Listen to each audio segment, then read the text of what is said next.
many fucking versions. Which is why we can only consciously comprehend about 40 bits of information per second. And that's where heuristics come in. They're like little rules that we have for ourselves to cut down on processing time. Keep us out of trouble. Yeah? Edible, inedible. Friend, foe, wife, cousin. They're like...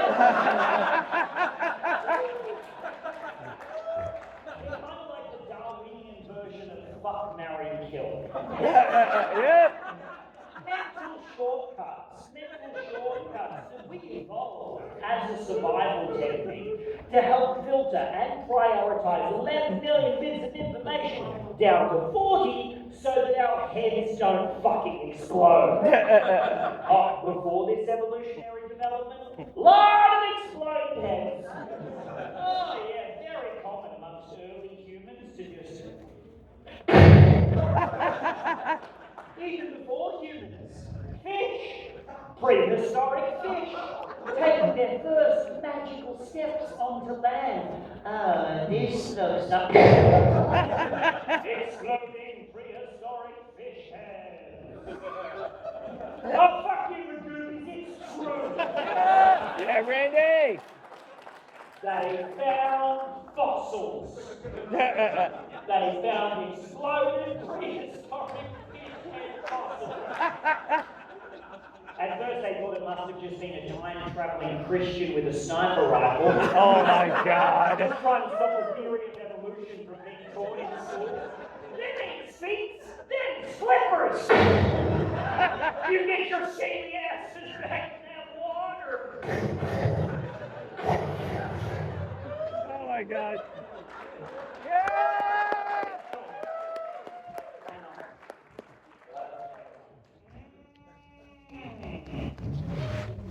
But heuristics are fundamentally critical to our survival. And they were perfectly evolved for life and death decision making. Provided, of course, we are in small group, face-to-face environments. Anything bigger or more stimulating than that, like, I don't know, leaving the house or looking at your fucking phone. And we're back to Belgians. And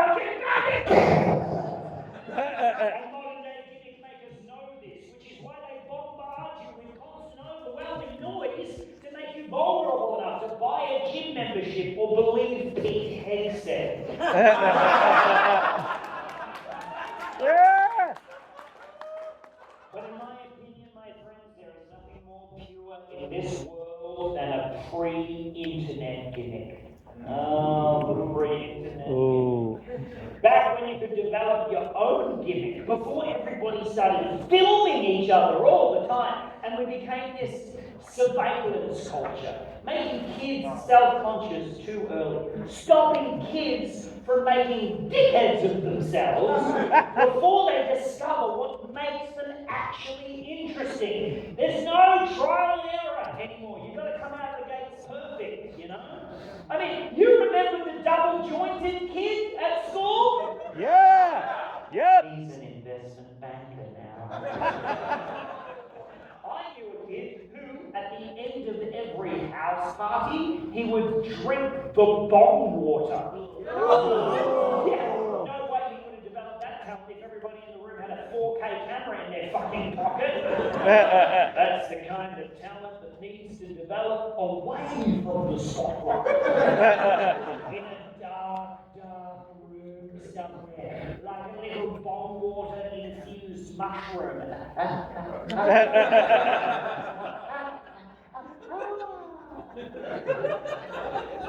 I'm reminded of the story of the brilliant Russian composer Dmitri Shostakovich. He was just 26 years old in 1932 when he completed work on his groundbreaking opera, Lady Macbeth of the Mzensk district. I'm sure you've all seen it. There's a lot of audience crossover between stand-up comedy and Soviet opera. In fact, I think next weekend, right here at Magoobies Joke House, there's been a production of Prokofiev's masterpiece, The Love of Three Oranges. Have you guys seen that Prokofiev Oh, it's beautiful. It's the moving story of a polyamorous grocery store owner who can't keep his hands off the produce. Stop fucking the oranges, Gordon! But I love them. It's not natural, but I love them. It burns in a glorious way. Yeah! So when Shostakovich debuted Lady Macbeth of the Mazensk district, audiences loved it. Critics loved it. It sold out theatres all over Russia for years. Until the 26th of January 1936. When, at Moscow's glorious Bolshoi Theatre, a performance of Lady Macbeth of the Mazensk district was attended by none other than General Secretary of the Communist Party of the Soviet Union, Joseph Vissarionovich, don't fuck with the mustache Stalin. Surprise, surprise, he didn't really like it very much. And why would he? It was unconventional, intelligent, and funny. Three qualities universally despised by dictators, television executives, and my online troll, Ollie Baby Factbomb. Now! This is a comment from Ollie Baby Factbomb on my Facebook page. If you can't read it, it says, I can't handle comics who want to be funny but only be loud. It's just like a cheap trick. I can't stand comics that always end up screaming punchlines. Hashtag not my comedian! You probably think, Randy, this seems harmless, you know. This is probably just somebody who wants to be a stand-up comedian themselves, but doesn't have the guts, the talent, or the self-hatred to make it in this. Yeah. Let it go, Randy. Let it go. And you know what, Magoobies? I would let it go if they didn't regularly post the exact same comment on every platform I'm on. YouTube! Instagram! TikTok! It's the exact same comment. I would report them, but honestly, I respect the commitment to them. Yeah. And if you notice, it's quite brilliant. The post is insulting, but it's broad enough to not actually conflict with any social media community guidelines.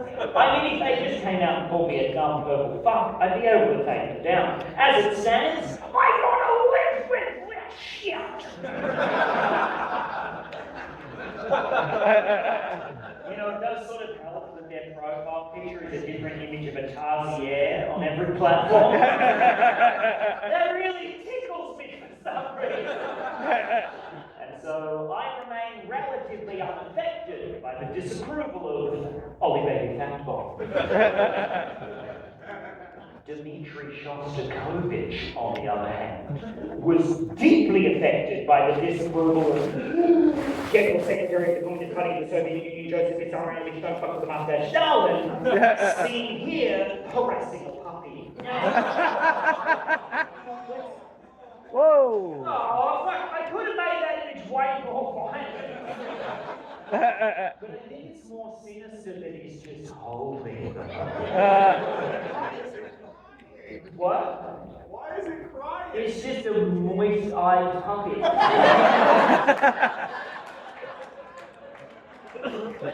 2 days after Stalin went to see Lady Macbeth of the Mazensk district, there was an anonymous review published in the local newspaper calling the opera coarse, primitive, and vulgar, and labeling it anti-Soviet.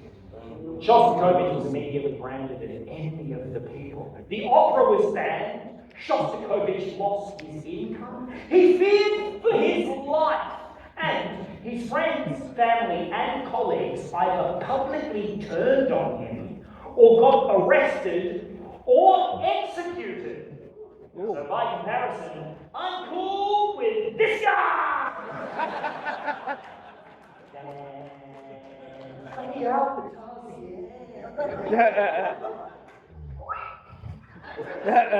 But the quote from that Shostakovich review that really stuck with me is this, quote, "Here we have leftist confusion instead of natural human music, end quote. What the fuck is natural human music? A fart. The sound of an infant crying for its mother's breath. The sound of an incel crying for its mother's breath. The sound of a mother's breath.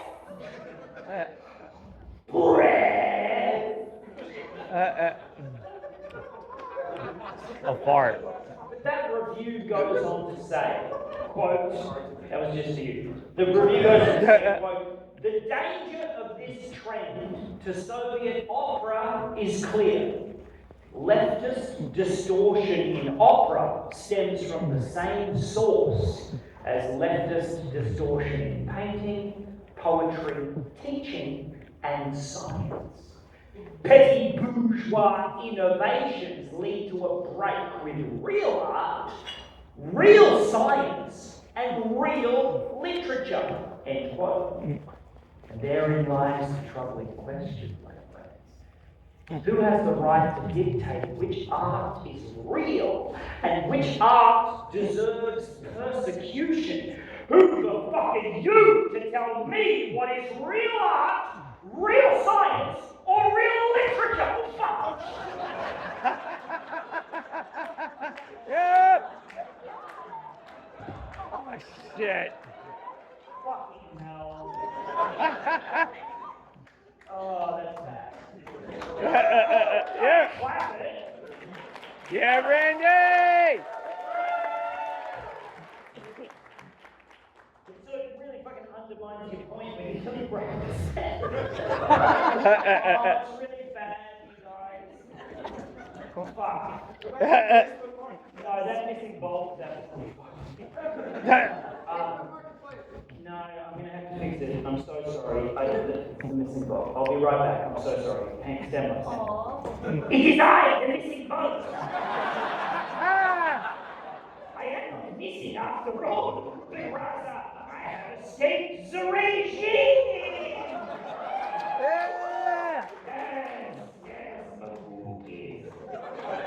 Too long have we labored under the back foot of fast furniture fascism. But now the time has come to rise up, my bolted brothers and sisters. Think of it, if just one bolt per flat pack package rejected the idea of holding one bit of wood to one other bit of wood, the entire corrupt system would crumble. The revolution begins now. Oh shit, fixed it. Anyway, my point is. Yeah. Randy.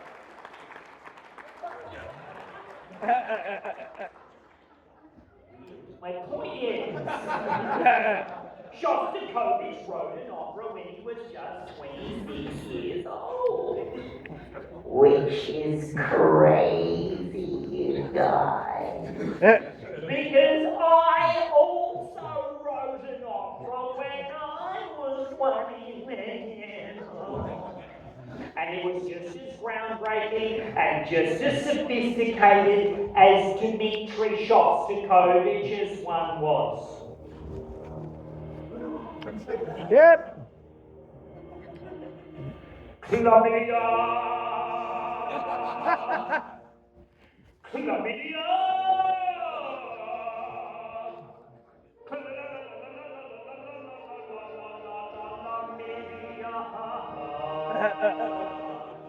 I had sexual relations with a stranger in an alleyway, and I contracted chlamydia.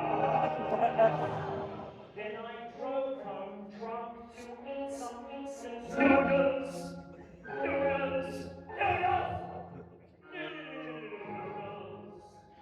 Boil the water on the stove, then pop the noodles in the pot. Yum, yum, yum. Nom, nom, nom. Yum, yum, yum. Nom, nom, nom. Yum, yum, nom, nom. There's someone at the door. I hope it's not the pigs. Yes, okay.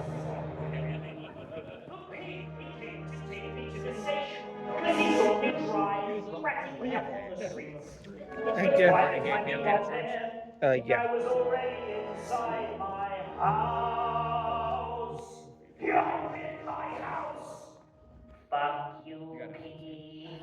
It wasn't me, for I am clearly already inside my house. So the piggy left. He let me go and he went away. And one day when I'm 45, I'll look back and not know why that piggy went away. I was clearly the one driving the car. There was no one else at home. The luckiest man you've ever seen. Except I had a weeping peen from the Gloria.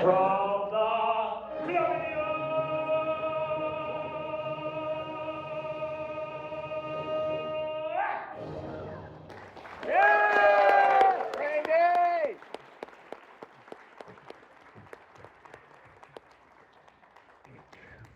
So anyway, Shostakovich survived. I'm going to tell you, the movies, that opera has never, in the 6 months I've been doing this show, has never got fewer laughs than you just gave it opera. I'm fascinated because usually when I say chlamydia for the first time, people go, oh, that's funny. You guys are all like, what's chlamydia?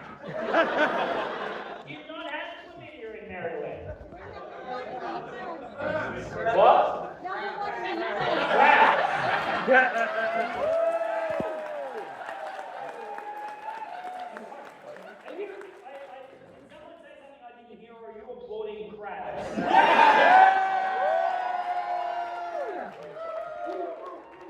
Both kinds.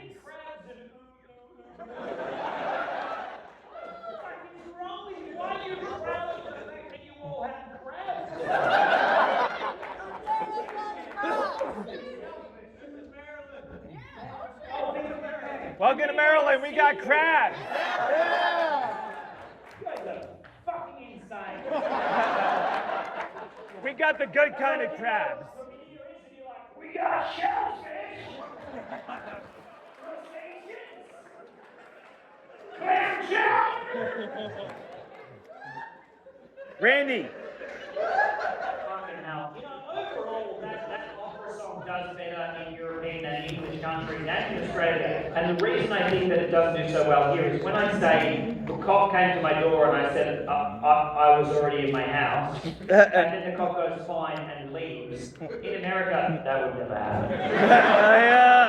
The cop would be like, oh yeah, just turn off the body cam. Don't groan at that. Anyway, Shostakovich survived.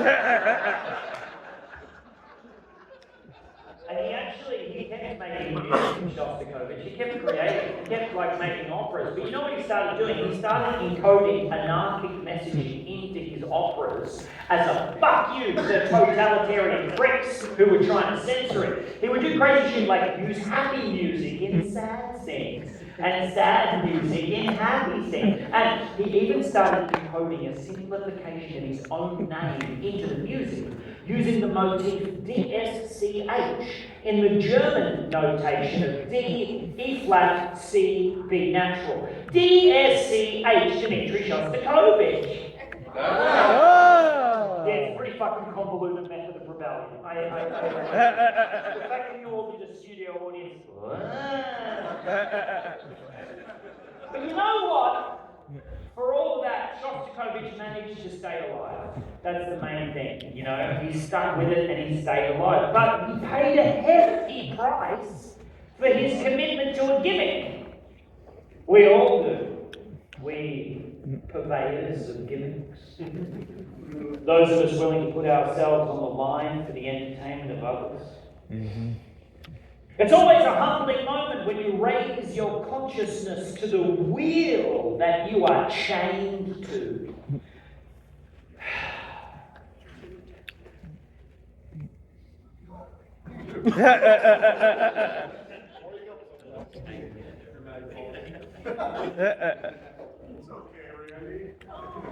Oh.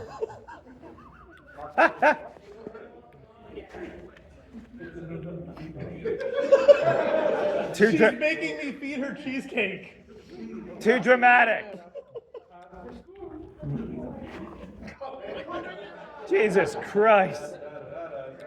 We have a place called Cheese Got Crabs. They sell crabs. Randy. Randy. Oh, sorry, I was just distracted by this picture of an kitchen.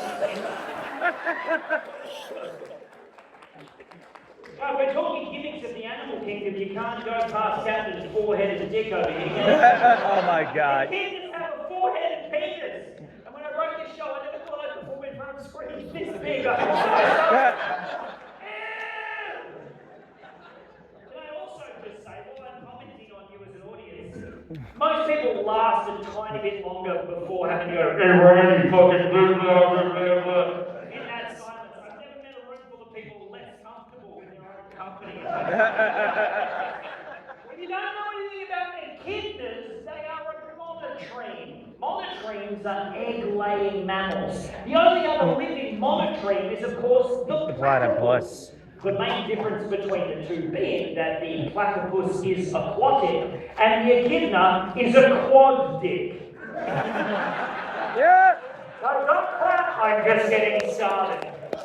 It can extend to a third of the echidna's body length when erect, but when not in use, it's completely retractable because it frightens the horses. Two heads are used at a time while mating because the females have a double-pronged reproductive tract and the two active heads can jizz in both prongs at once. Like one of those espresso machines. Oh my God. Extra frothy. Oh my God. Hang on, Randy, if the female has two tubes, why does the male need four heads? Because the heads alternate between mating seasons. That's right, folks. This guy's got two heads on the bench, ready for next season. Oh, put me in, coach. It's 2 seasons in one dick. It's the coming of the fourth dickman of the apocalypse. Every morning there's a halo hanging from the head of my echidna's four-post dick. Oh my God.